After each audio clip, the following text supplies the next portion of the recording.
Season 2 of the Roots for Churches podcast is a collaboration with Intergenerate UK. In episode 1, with Darren Phillip, we covered the underlying values and principles of intergenerational ministry, how it's not just for children, it's for all of us. In episode 2, Susie Ferrant helped us address some of the objections you might hear to intergenerational ministry. And today, we're exploring how to take your church on the journey. What are some baby steps that might win over your leadership or congregation? How do we manage change in church? What traditions should we hold on to? How can we let go of control or even rotas to prioritise relationships? I'm interviewing Dr. Sam Richards, who is Head of Children and Youth Work for the United Reformed Church, where she champions children and youth participation in church life and mission, intergenerational practice and new ways of being church. Sam has been involved in intergenerational ministry for over 18 years, and her wisdom and commitment will inspire and encourage you. As she shares stories from her experience, I'm sure you'll pick up a few great practical ideas too. Thanks for joining us on the Roots for Churches podcast. Here we go. Welcome, Sam, to the Roots for Churches podcast. It's great to have you here. Sam is one of our intergenerational champions with Intergenerate UK. And I thought, just to get us started off, Sam, would you tell us a bit of your journey of how you got involved in intergenerational ministry and why you're passionate about it? Absolutely. My background is youth work. Whereas a lot of intergenerational ministry, I think, comes from a children's work starting point. So my background is very definitely youth work and unchurched young people. I became part of, with my husband, a fresh expression in Oxford called Maybe Community, when it was early days of that community. And we had one child, a babe in arms. And we made the very foolish decision at the starting something up point that we would never do something just for the children. And we were part of that community for about 18 years, I think it was in total. We didn't quite make it through lockdown because we didn't have a building, and there were various things that made it very, very tricky for us to kind of keep meeting and worshipping together and so forth. But during that time, we became outnumbered by primary school and below children, and the decision to not do something just for the children at times seemed foolish, but we stuck with it, which meant we had to really live out one of our mantras as a worshipping community, which had been that when somebody joins us, we change because we now include this new person. And so when somebody joins us and they're a child, or children grow up and change, we had to change and adapt around them. And we didn't have a building. So we used to meet outside for gathered worship, or meeting in people's homes, or sometimes rent a suitable space. Can I stop you and ask? Fresh expressions. I think you and I are familiar with the term, but I'm not sure all of our listeners will. What is a fresh expression? So fresh expressions are new or reimagined ways of being and doing church. And so this one in Oxford, the diocese found a bit of money and decided to invest it in some fresh expressions and sort of put out a tender, and various people came forward with ideas, and Maybe Community was one that was given a little bit of seed funding. A wonderful couple, Ian and Gail Adams, so Ian was ordained. They were there from the start. And many other people joined. Oxford's quite a transient place, so people live here for a bit and often move on to somewhere else. But for me, during that time, my husband and I became parents, which was unexpected because we hadn't thought we were going to be able to become parents. And so I was then incredibly grateful for this sense of, here is a community who are sharing with us the responsibility for trying to raise our child and all the other children in this community in the faith, and that it didn't just rest on our shoulders as parents, because it's kind of terrifying as a parent. Yes. They don't come with an instruction manual, do they? No, and particularly the kind of faith aspect, because as a youth worker, it's all about empowering and letting people make their own choices, and all those kind of things. So I definitely didn't want to indoctrinate my child, but I did want to find appropriate ways of sharing faith. And so this community together, we made lots of mistakes and we got lots of things wrong, but we had a lot of fun. I would say my child and I managed to kind of co-disciple, and that continues. They're about to turn 18, and we've explored, more recently, we've explored environmental issues, we've explored queer issues, we've explored all sorts of things together that I wouldn't have done on my own, and in ways that I wouldn't have done on my own, because there's been this sense of, yes, we're in this together, we're discovering together, we're asking new questions, and then trying to find out what our faith might have to say about this and might demand of us. And the great thing about kids is they kind of want you to not just come up with good ideas, but to do something about these things. So that's been my journey into it. And as someone who from time to time took my turn to lead our worship or to lead the life of the community in different ways, it was an absolute learning on the job thing in terms of how on earth you might do something I'm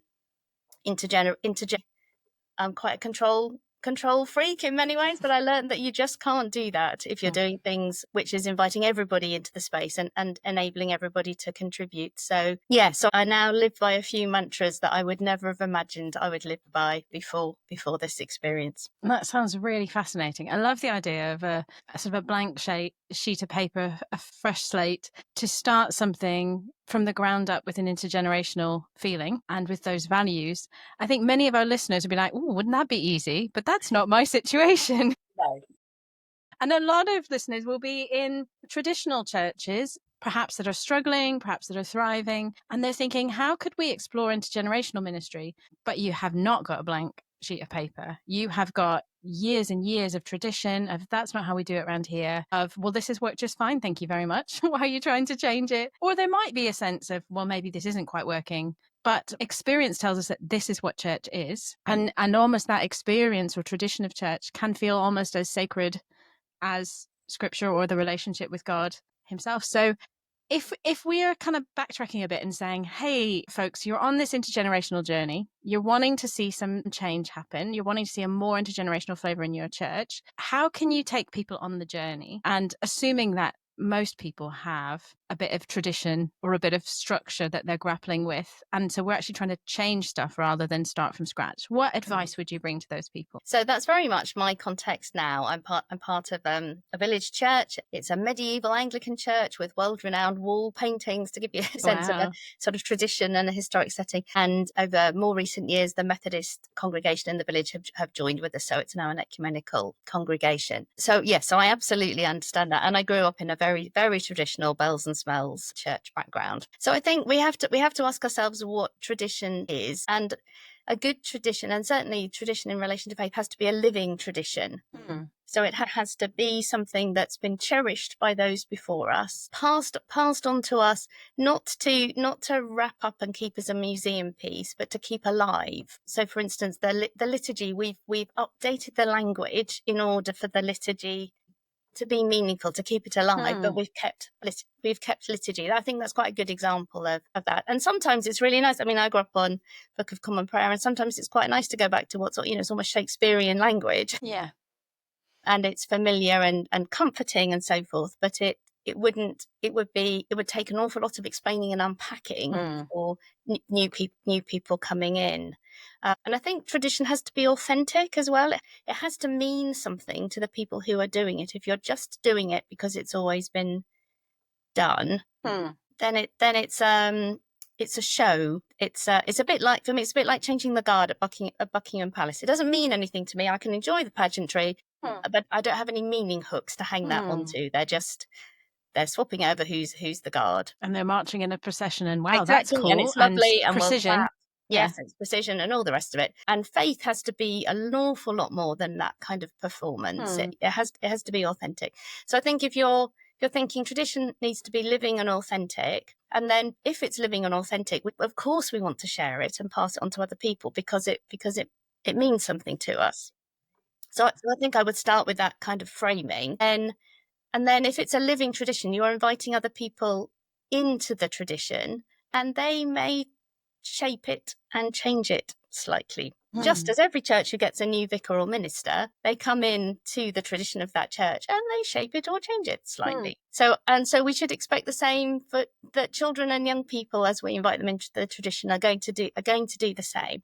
And that is a good thing, because it means that tradition has become an alive thing for them and an authentic thing for them, because they are now owning it, sharing it, shaping it in some way, shape or form. I really like that thing you said about your maybe community, that every time a new person joins, the whole thing starts again, or the whole thing is a new church. And I know that to be true, like in a family, anytime you get a new child or a new partner or something in a family, the whole dynamic, everything, one person changes the whole group dynamic. The same with the team. If you have a staff member leave and somebody else comes along, the whole dynamic shifts and changes. There's new gifts in the mix. And I think we don't think like that in church, maybe because of a certain size. There's sort of like a juggernaut of culture that keeps trundling on. Why do we do this? We've always done it. And nobody knows why. Maybe, so-and-so who's been here for 60 years knows why. Maybe not. Maybe we've just always done it this way. But that idea that actually the church is fully made up of its members, and even those who are brand new,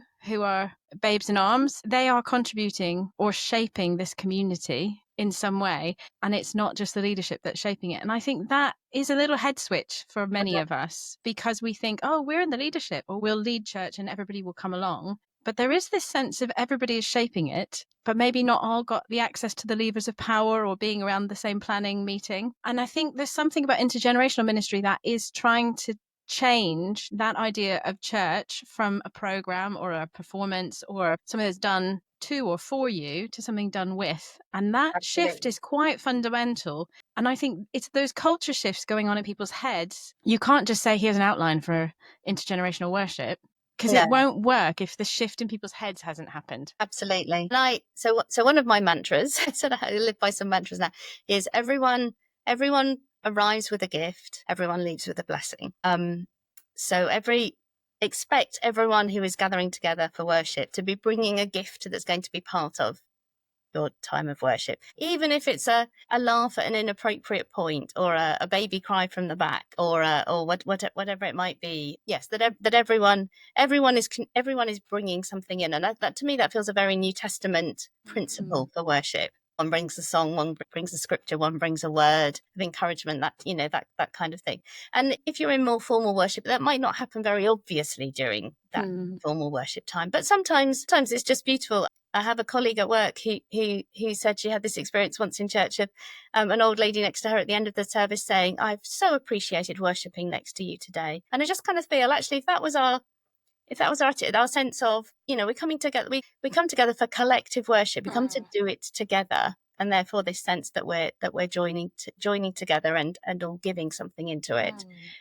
And the different generations bring different types of gifts. Different individuals bring different types of gifts. But that sense also that we all leave with a blessing, that somehow we're all supposed to be a blessing to somebody else from that time, and leave blessed, leave more, closer to God, closer to one another in some sense or another. So I think it's about what you're expecting from church. But certainly I try and have my antennae up now and think, what blessing are different people, what gifts are different people bringing into this? What blessings are different people offering out to one another within what we're doing when we gather together? And to view church it's not just the formal worship time, it's the before, it's the after, it's the walking to, I live in a village, I bump into people on my way to church and we walk some of the journey together, or whatever it might be. All of that is we are the church, whether we're gathered to worship or not. And it's those interactions outside of Sunday gathered services that often make people feel like they belong. It's where people are really discipled, where people put their faith into action. And so, there can be an awful lot of focus on an hour on a Sunday morning when there are many other hours to be church with each other and to our community. That's really helpful. So how do we help our church where we're championing this intergenerational thing? What can we do to give language and bring this sort of culture shift for our churches in a way that won't make people reject it? I think I would like to ask, where do people come a cropper? Do they try to do change too quickly or too slowly? What's going on? Because it often feels like it hits resistance. Change in church is often challenging. Yes. And I think often change feels challenging. I think sometimes we're better off changing things without telling anybody that that's what we're doing. I think sometimes, we fanfare and say, this is the new direction for the church and we're going to be doing this. And that makes people guarded, worried, that, those kind of things. Whereas sometimes if we just start doing things slightly differently, my other top tip is to always say, oh, this is a bit of an experiment, or even to say, I need to try this out for, and have some reason, like an essay that you're writing, or that somebody needs to show that they've had a go at doing something for some reason, and then everybody's kind of going, oh, all right, we'll do that. Do you know what I mean? And they're sort of behind. So tolerance, isn't there? Yes, there's a tolerance. There's even a we'll try and make this work for you kind of attitude, rather than oh, you're doing this to us and we're not sure if we want to go in this direction or not. Yeah, so call everything a pilot or an experiment. Forever. Well, yes, why not? Why not? Because then people don't feel like a decision's been made. And also, we're learning all the time. So we're learning from these experiences. And that's kind of the message that's giving out. And I also think the other thing is, why start at the most difficult bit? And our gathered worship is potentially the most difficult bit of our living traditions. Yeah. To meddle with. Actually, I would say start in the much easier places, like who's welcoming people into the building. Much easier than who's up front talking.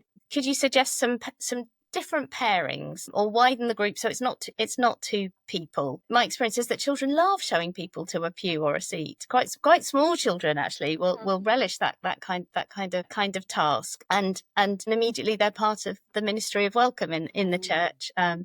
Or we've got one lady in our church who brings a dog. Children love welcoming the dog into church. So I would start at the easier places, and also at the end, after the formal part of the service, there's often a bit of de-dressing the church, or putting things away, or putting out candles, or there's all sorts of other tasks going on. There's passing around the biscuits, the tea and coffee. There's those kind of things. So one of my other mantras is relationships rather than rotas. The problem with rotas is that they put you into a role in a slot. And I don't know about your church, but in my church, and I suspect many, you don't get the same people turning up every Sunday. It's a bit of a mishmash, and particularly when we're talking about the younger generations, there's so much else going on in their lives, and they don't necessarily have direct control over whether they're in church on a particular week or not. That if you're on a rota basis, you miss having any contact with some people because they're not there on the Sunday that you're doing your thing. Whereas if you can focus more on, well, where are the relationships? You have to embrace the chaos a bit if you're going to do things more intergenerationally, because you're sharing the power and you're sharing the leading out more than normal. So you never quite know where things are going to go or what's going to happen. And, children might lead you outside into the churchyard over tea and coffee because they want to play a game, or one of them spotted some flowers that have come out. Or you just have to be prepared to go with the flow just a little bit more. So can I push you a little bit on this? So how does that work? I think a lot of people who lead church are actually quite, we like a bit of control, we like a bit of structure. And so the idea of not having a rota, probably on one level, there's half of you going, yay, I hate the rota. And the other half of you going, but what will happen? Will it be me doing everything? Well, or sometimes something won't happen. The biggest risk is that something doesn't happen. So can we live with that not happening? And if it doesn't happen, does that mean something else was happening instead that perhaps was more important on that occasion? So yes, you will get the Marthas who will step in and do everything every time if you're not careful. I think it's just trying to be slightly less formal, and because I think it's easier for other generations to step into things that are slightly less formal. If there is a rota and you're not on the rota, you never get to help with the tea and coffee or the welcoming. So it's more of an invitation of yes, hey, I think lots of people would like a coffee. Would you like to come and learn how the coffee urn works, and I'll show you how to switch it on and where we get the beans and etc. And then you're modeling how it works, so everybody else has a bit of training. And you're building relationship as you do it. I think as things scale up, so as you get larger and larger numbers in the church, it feels like what we do is, gosh, this isn't working. We need a more efficient system. Yes. So we'll create a rota. And so rotas serve very large churches, but again, it can be quite impersonal. And there's a joy in the small church that can be, as you say, more family oriented, like the way that we serve, the way we do hospitality, the way we say, hey, would you like to do the Bible reading? And then I'll stand with you, or I'll read it with you a few times before the service. Here we go. It can be so much more informal because you think, there's only a few people and we know that they've only been asked 2 minutes ago, and we're not going to hold them to this standard of high expectation. Can bigger churches do this well? Can we do intergenerational on a large scale? On a large scale, I think you can. I think, again, it may be that gathered worship isn't the best place to do it, and you might be better off looking at what goes on midweek. If there are home groups, those kind of things where it is smaller, because at the heart of intergenerational is relationships, and that's why I suggest loosening the rotas. It's not to create chaos. It's to facilitate relationships, and those relationships that are across the generations, that foster mutual flourishing and joy as we get to know those older and younger than us, and see life and see faith through their eyes as well as our own, and are mutually enriched by those relationships. Most of us can only manage so many meaningful relationships, so we do have to break down large numbers into smaller groupings in order to facilitate that. Otherwise, we're back to the performance thing, where it's a bit like we all think we know the DJ that we listen to on the radio every morning, but we don't at all. I know quite a lot about them because they share that. It's a bit, and the leaders up the front, similarly, we feel we know them because they will tell us things about their lives and their faith and all the rest of it, but we don't really, and they don't really know us. And if church becomes predicated only on those types of relationships, we haven't really built fellowship, we haven't really built family, and then we wonder why it seems relatively easy for people to slip out and leave and not be noticed. Does that make sense to you? It totally does. And people, when they're really struggling, they wouldn't call people from church because they haven't really been noticed. They haven't been missed when they've been sick for 4 weeks and nobody's popped round. But that's because, people are like, well, I'm not sure. Maybe they're fine. Maybe they've gone to another church. Maybe. I don't know if they would want me to interfere. That's because you don't know them. Yeah. Yes. But, if your family, you would turn up, your best friend, they'd ring you at 11 or 12 at night, and you would get out of bed and go help them because they need it. And church can be that kind of community. But we have to have vulnerability and authenticity and real relationship to make that happen. Yep. And that really only happens by time and sharing life together. And that is hard to do on a Sunday.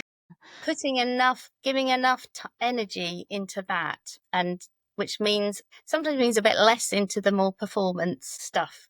Yes. Yeah, so it's balancing that out a bit more, because people don't magically suddenly have a lot more time and energy to put into relationships. They've got the same amount of time and energy. So you have to make what you're doing when you are together facilitate relationships. And and you can do that with big numbers in a church. You can just build little habits. Like I heard somebody recently use the phrase turn and talk. So in a service, if everybody gets used to the fact that every week there are going to be 2 or 3 moments when they're going to have to turn to somebody else and talk about something, which might be, they have a breakfast, or it might be which word from the prayer they remember, or whatever it might be, but just that turn and talk. And then you're giving people permission to talk to that other person. Not everybody's comfortable with that. Yeah, some people, I can imagine their anxiety rising just thinking of that. But there's something about that breaking the ice, because then once you've said something very simple to somebody, then later you might say, and how was your week? And tell me more.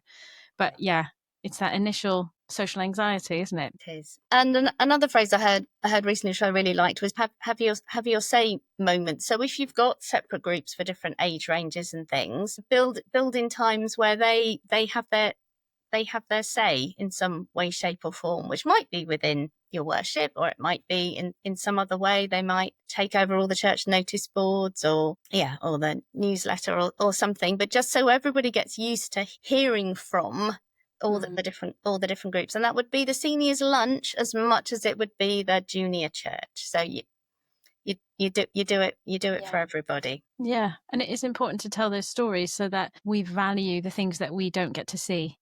Yes. But they're so critical, aren't they? So we've talked about less program, less rota, more relationship, more spontaneity.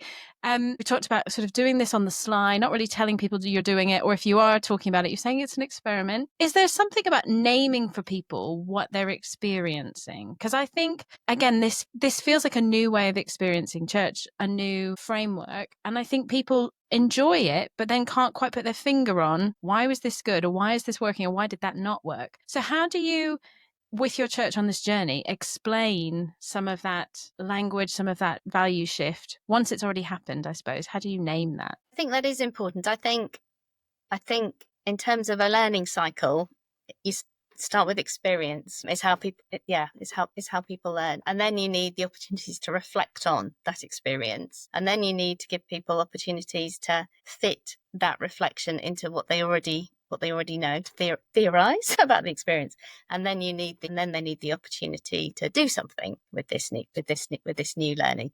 And we're terrible in church at either only doing the experience or only doing the theorizing stuff. So awful lot of sermons give us a lot of the theorizing, how to put some new knowledge about God into what you already know. Yeah, you already know, systematic theology of some sort. So I think intergenerational ministry forces us to think about that complete learning cycle a bit more with people, give people some kind of positive experience. I mean, I would say a great thing to do is something like, a lot of churches might have a fundraising quiz night or something like that.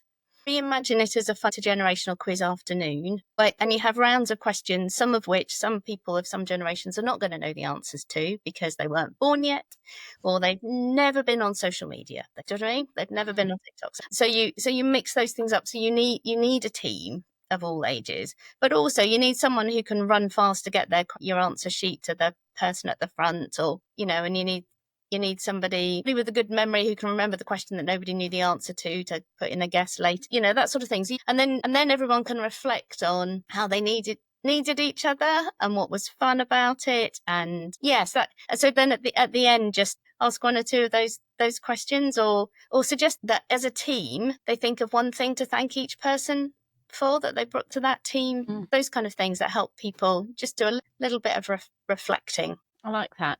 So even in the social setting, we can reframe things to help people recognize the gift of intergenerationality. Can you tell us a few stories, maybe, of like when it's gone really, really well, when you've seen generations working together, when there's been some learning one from the other, just to enthuse people?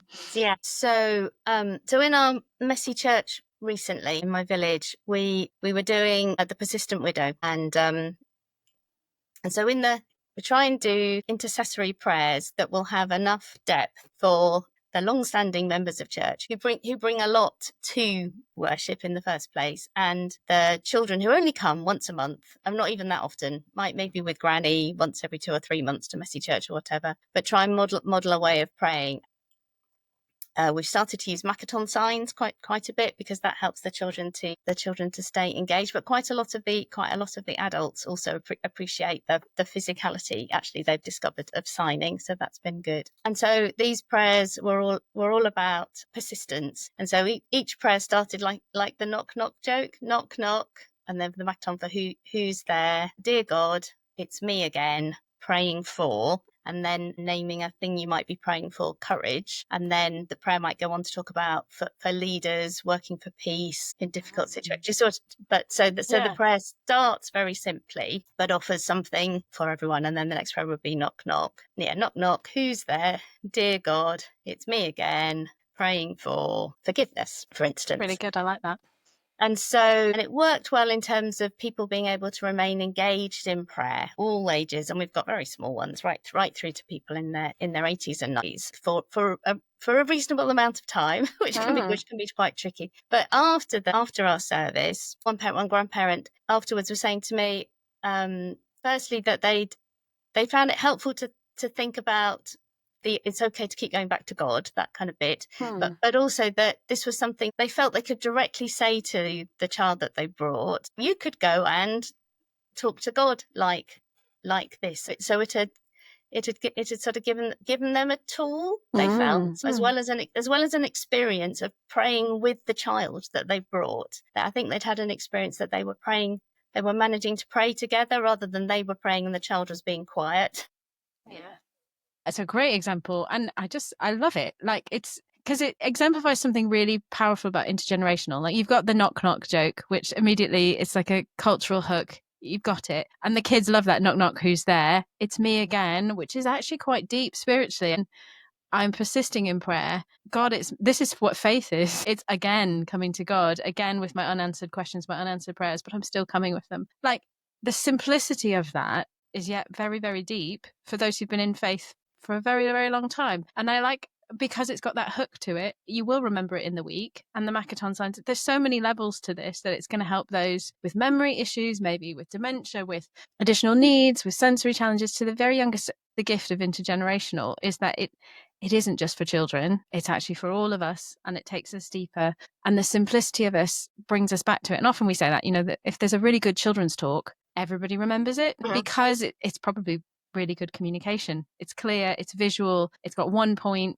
people can hold on to it, but it's still deep because spiritual things are. And Jesus's parables, again, same idea, very simple, very clear, very visual, but we keep coming back to them. I think we often have this idea in the West that the more complicated something is, the cleverer it is, the more true it is. I think usually it's the simpler it is, the truer it is. But we like to look clever in church, or we like to look like we've got things figured out, or that, I don't know, there's some sort of pecking order of spirituality. If you spend ages thinking about something and explain something that nobody else understands, that you're more spiritual. I'm like, well, or maybe if you found a way to communicate this to everybody, it's the truer truth. Yes, that's my general motto. If you can't explain it to a 5-year-old, you probably don't understand it. Yes, as many of us discovered while homeschooling during COVID. I didn't really understand that stuff, and I'm trying to explain it to my child. Yes. Oh, yes. It's good. Yes. So another example would be using the sermon slot as a series of questions where you're actually expecting people to answer, and then trying to follow where those answers take you and piece them together.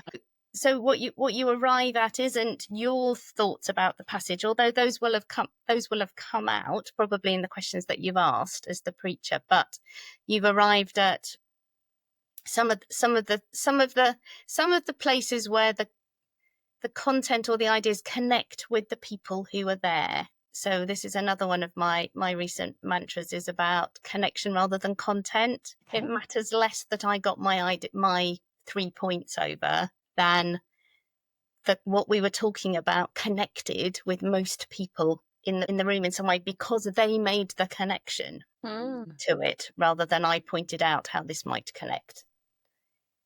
So it's kind of reverse engineering a sermon. So sermons, normally you do all the work. You look at a passage, you ask yourself some questions, you might interrogate some other sources, and you come to your here is the pearl, or the little cluster of pearls of great wisdom that I'm somehow going to share. So you probably still do that work, but you remember the stages and the questions, and what you take is the process to share. So you're equipping people, and this is how you study scripture as you preach, so that they don't have to depend on you to open. It's almost like, that Bible passage that talks about, I don't want you to have spiritual milk, I want you to move on to the meat. And I think quite often in church, we can go and somebody's kind of, I don't know, processed it for us, almost like the mama bird who chews up the food and then spits it into the baby bird's mouth, which is quite revolting, really, but it works for them. So we do that at church, where we spoon feed pre-processed scripture into bite-sized chunks into people, but then we haven't really equipped them to grapple with their own spiritual questions or to grapple with difficult Bible passages. And some churches will be better at this than others. But the challenge is to not create the person at the front as the font of all wisdom and knowledge, or the person who mediates your faith. Like, I can't think about this, I need the minister to explain it to me. It's actually showing the minister's process, coming out from behind the curtain, as it were, and saying, I read this and I thought about this. And here's some Bible passages. What do you think? And how do you do that all age? Because I could imagine people might do that in a Bible study group, but how do we keep the content or the conversation in a way that the very youngest are still engaged? So that is tricky. What you might do is give people a few different tools for staying engaged. So you might have paper and pens, or some art materials or whatever. So you might give people space to go away and think however they want to. So Scripture Union a few years ago produced this fantastic resource called Explore Together, where you share the passage, and then everyone goes and explores that passage in a way that that appeals for them on that day. So you don't even have to do the same thing every time. But so you might want to think about it in terms of image and color and that kind of thing, or you might want to think about it in terms of words and understanding. So you might be someone who needs to kind of physically build things to think about concepts.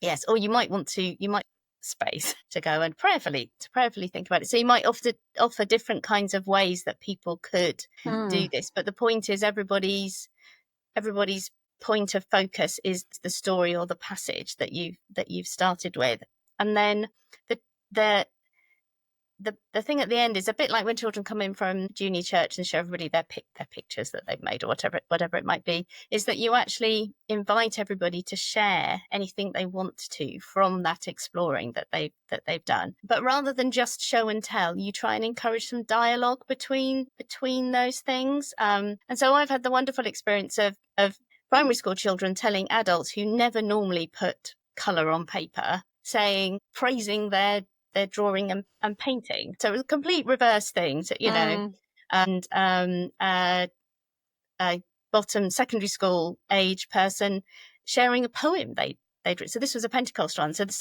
some of the adults have gone and done lots of flamey drawing kind of things and really got into that image of the thing. Whereas this 11, 12-year-old had written a really profound poem about the Holy Spirit. And some other people had been looking at other different Bible references to the Spirit and unpacking the Spirit in different ways. And we just ended up with a bit of a conversation. Somebody would start talking about this other passage, and then someone would say, oh, and here's what we built out of bricks. And that's a bit like that, isn't it? And again, the more people you have, the harder this is. And perhaps you have to do it in smaller groups and things. But it's that you don't just want the show and tell between the generations and all the different learning styles or spiritual styles. You want the dialogue, because that's where people are doing theology together for themselves as that group, as that church. And that's, for me, that's when it gets really exciting. It's really interesting because in the Roots material, our intergenerational spread doesn't have a sermon in it as such. It has an explore and respond section. So here's the Bible passages, here's a way you can present them creatively. And we do provide, because a lot of churches, the sermon is a focal point of church. So there are preaching notes and we give you sermon starters and things like that. But in the intergenerational outline, there is not a sermon. Now, we know most people will do one anyway, but the idea is that you don't actually have to, that the congregation exploring together and then sharing their exploration sort of crowdsources the sermon. Absolutely. And that together we learn from each other. And as you say, it's that conversation while you're learning, while you're discussing, while you're exploring and responding to God and each other, that builds relationship and does the discipleship. I have been reflecting, my husband and I talk about, if you sort of do a poll across churches, the numbers of people attending midweek groups is less. Now, I don't know if culturally, if it's a feature of age, stage and demographic, but it's hard to get people in small groups midweek, but you're kind of creating this small group moment within the midst of gathered Sunday morning where people build that relationship and it goes deeper. We know from small group work that the more you meet with people, the more you know them, the more the relationships deepen. But if what you spend most of your Sunday doing is looking at the back of somebody else's head and listening to one person, as you say, we know the minister and their sort of story-ish, we don't know each other well. And so how can we make church more interactive without taking away that sense of sacred space, that sense of tradition? And you can do them together. You can have a bit of both. In a lot of traditional churches, there will be liturgy, there will be things from the front, but there are also spaces to talk to each other and connect beyond just shaking hands and passing the peace and having a cup of coffee. And those are not bad places to start, but there is more. And so I guess we're encouraging people to try. And I think we also have to trust the Holy Spirit to be at work when we gather together. And again, I think people find the idea of trying to create silence in an intergenerational group difficult, but actually if you ease people in, if you help people prepare themselves to be still and wait, and the silence has a purpose. It's not just like school, let's all just be quiet for 2 minutes before the head teacher stands up and talks to us. No, we're stilling ourselves in order to be more present and alert to the presence of God among us. Then I think that can be profound. I think the other thing I like to do at the end of worship is to invite everybody to think, and this can be the most traditional service at all, just to think at the end before before the final blessing and dismissal or whatever, where has God come close to you this morning, or where have you come close to God? And just to reflect on that. And again, if this might be a turn and talk moment where you just might be invited to share that, if you feel comfortable doing so, with somebody else, preferably of a different generation. Yes, or you might invite a few people from different generations just to share their answers to that, because it serves as a reminder to all of us that the bits we find the most difficult will be where somebody else truly encounters God. And that builds our grace for one another, that we will do some things that we personally don't like because we know it blesses other people here, because we have a sense of relationship and mutuality. And I think that's very important. And I think you can do that even with something like the music. You may have a very traditional selection of hymns, but if each one is introduced in terms of why it's been chosen, or even who chose it and why it's important to them, again, there's a bit more of that grace gets built in. And adults will sing the most terrible children's song with actions if they know this reminds the children of that wonderful holiday club from 2 years ago that they loved. And children will sing they'll let the adults sing the dustiest, oldest hymn in the world if they know it reminds Vera of Fred, who died 10 years ago, but this was his favourite hymn. Yeah. All that kind of stuff. It's being real with each other. And I think it's changing the culture of church, where we expect to be more genuine and authentic with each other there than we do in other places in our lives. I think, in a sense, that's the gift of intergenerational ministry to the church, because it only works if we do that. And so what we're trying to do is find ways to facilitate. And I think our culture has stripped a lot of that away. We spend a lot of time on screens. We are separated from our families. Extended families often don't live in the same town or city. We only have to socialise with people we get along with after a certain point in our life. I suppose your kids at school have to deal with the kid next to them they don't like sitting next to. And sometimes we have that at work, but a lot of us now work remote or have different settings. So you can get into this echo chamber of, I'm surrounded by people just like me. And I was listening to Brene Brown talk about her experience of church, and she says there's something about church where you end up worshipping next to people who don't vote like you, who don't live like you. Where else are we confronted with that and also challenged to love them, care about them, and really get to know them? Often we can pass them and sort of tolerate and ignore, but we don't really have to engage. In church, because of the nature of this, of like, we're not going to like all of this, but we're going to create something where we can all contribute and we can all be blessed. It means I have to lay down a bit of myself, and that's really healthy for me, even though I don't like it. Yeah. But that's a healthy spiritual discipline of going, this isn't for me, this is for God, and this is for my community. It's challenges not all about us. me. And it's not like a martyr situation where you just, this is awful for me, but I'm going to keep doing it. I think, there's something to be challenged there if it's terrible. Yes. If it's terrible for you, it probably is terrible for other people as well. But I think there is that sense of like, this might not be meeting my needs, but it's not really always about my needs. And that is spiritual maturity as well. No, that's really helpful. Any parting words of encouragement that you want to pass on to people who are persevering in this journey? Yes. I think there's no such thing as terrible mistakes, really, because it's just people doing things. And as long as you can be open and honest about, oh, that really didn't go very well, did it? Or that didn't go how I thought it was going to, or whatever it might be. As long as you keep humble in it all the time, you're learning and modeling how you think God would like us to be with one another. That's what intergenerational church is. That's the reason we do it, is because we utterly believe this is how God wants the church to be. This is how God wants us to image the Godhead, by being different yet together, and having those relational. And that's really good for us as individuals to reflect, like, how am I learning? What am I growing? That didn't go well. How do we elicit feedback from such a broad range of people so that we know that it is working or that people are growing? Are there feedback ways that you've seen work? I think you can ask people in advance. So again, back to that, this is an experiment, this is a pilot. You can tell some people in advance, I'm going to try something today and I'd really like your honest feedback on it afterwards, and invite a range of people across the generations to do that, and they'll generally feel delighted to have been asked, and so that in and of itself will be a good thing. And if you can, rather than get the feedback from them one-on-one, gather them together as a little intergenerational group so they hear each other's feedback, as well as you hearing everybody's, and then that's intergenerational ministry in action, in your feedback. So that would be one way. If you've done a season of things, you can do give everybody some stickers, put up a list of what we've done, and sticker the three things you think have been most helpful. Yeah. I suppose it's how do we do that in a way that doesn't create consumer church again, where it's like how, because we started again with that idea of everybody contributing, everybody being blessed. And it's not just on you as the leader or anybody else who's facilitating from the front to make sure that happens. It's all of our responsibility to make sure everybody's contributing. And I worry sometimes if we're just tapping the smiley face on the way out, it sort of says, well done, you've done good customer service for me at church. And that's not what we're actually measuring. We're saying, is this helping you? Are you connecting with God? Are you able to contribute? So it's how you phrase those questions, isn't it? It is.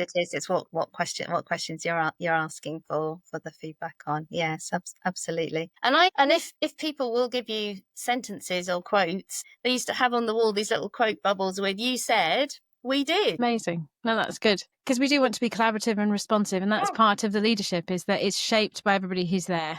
But showing people that responsiveness. Often we've gone away and reflected on the feedback and done things differently, but we haven't told anybody that that's what we've done. Particularly for younger generations who think much more concretely about these things. They need to see those concrete. No, it's really helpful.